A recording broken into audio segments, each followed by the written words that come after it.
আসসালামু আলাইকুম।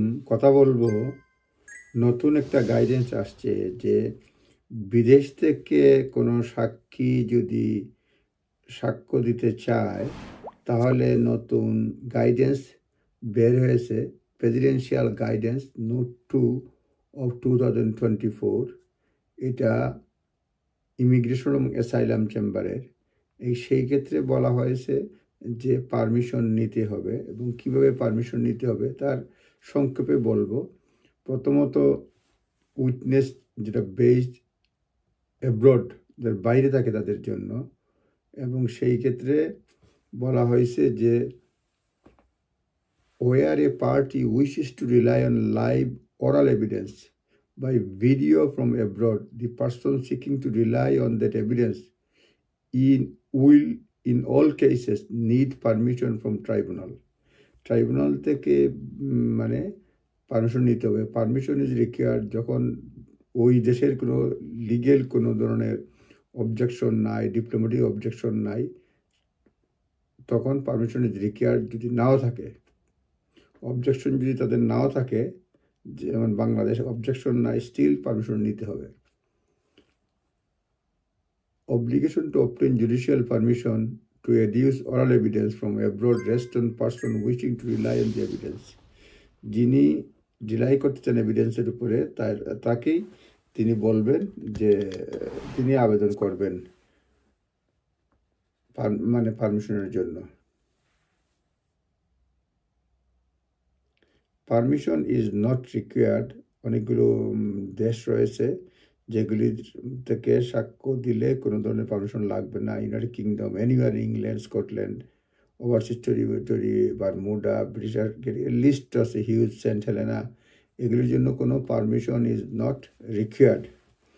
There is no permission is required to seek permission from the tribunal.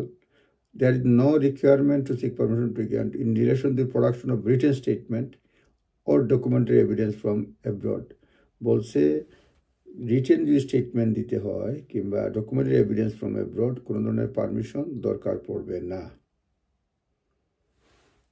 Guidance does not affect an obligation upon Secretary of State for Home Department appeal certified by the guidance does not affect করতেছে না obligation upon Secretary of State।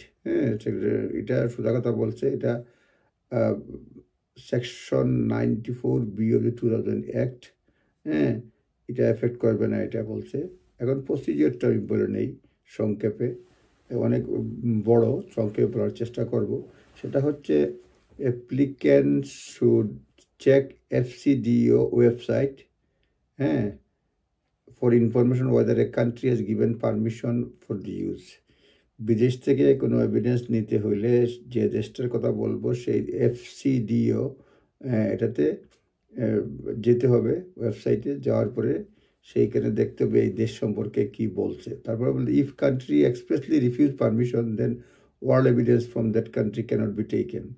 যদি FCDO ওয়েবসাইটে গিয়ে দেখা যায় যে expressly ওই দেশ বলছে তারা পারমিশন দেবে না, তাহলে oral evidence from that country নেওয়া সম্ভব হবে না।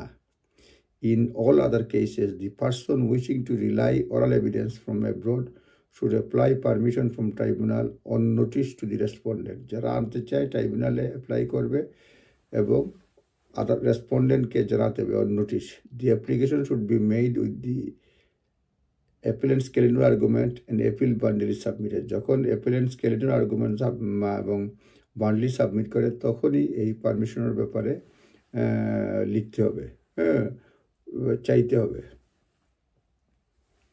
Notify the tribunal of a witness wanting to give evidence from the abroad. Sufficient time may result tribunal, মানে কম সময়ের মধ্যে না করা হয় তাহলে ট্রাইব্যুনালটা রিফিউজ করতে পারে। অ্যাপ্লিকেশনে মানে নাম of the party, case number, propose witness, country from where they will give evidence, এগুলি লাগবে যেগুলি বললাম। Evidence of their citizenship, residence in that country, time, zone, application, এগুলি কখন কথাবার্তা বলবেন সেগুলি উল্লেখ থাকতে হবে। তারপরে ability to access hearing platform, এটাও তার যে এই যে কথাবার্তা বলবে সিস্টেম আছে কিনা, স্মার্ট মোবাইল ফোন আছে কিনা, কম্পিউটার অ্যাক্সেস আছে কিনা, সেগুলো লিখে দিতে হবে এবং এক্সপ্লেইন করতে হবে why evidence is necessary by reference to the disputed issue নিয়ে রেফারেন্স দিয়া এটা জানাইতে হবে কোর্টে যখন অ্যাপ্লাই করা হয়। In their view the respondent must include whether witness evidence question is dispute, এটা উল্লেখ করতে হবে ডিসপিউট করছে কিনা আদার পার্টি এবং ক্রস এক্সামিন নেসেসারি কিনা।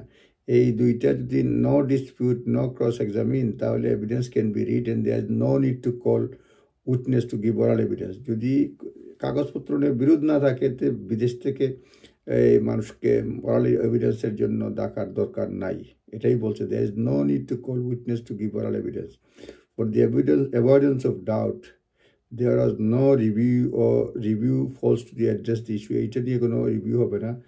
Tribunal will proceed on assumption that respondent does not dispute the evidence on the witness, এইভাবে চলবে। তারপরে দেখা গেছে যে tribunal may grant permission to hear oral evidence from abroad where country has consented, যখন country consent করছে tribunal তখন এটা মঞ্জুর করে এই যে পারমিশন। এই সংক্ষেপে শেষ করে ফেলবো, যেটা বলছে যখন FCDO may be able to make additional inquiry to the countries question, there is a fee, কোনো ইনকোয়ারি যদি করতে হয় দেয়ার ইজ এ ফিস, এটা এবং ট্রাইব্যুনাল ডাইরেক্টলি রিকোয়েস্ট করতে হয়, অ্যাপ্লিকেশন করতে হয় to the taking of evidence from abroad unit, টি ছোট হাতের OEU TOEU।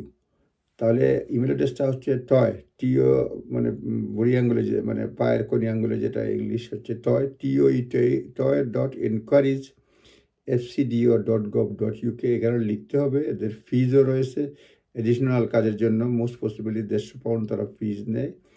Send how to pay, এগুলো পেটে করার পরে তারা লিখবে এবং আরও লম্বা বিষয় রয়েছে।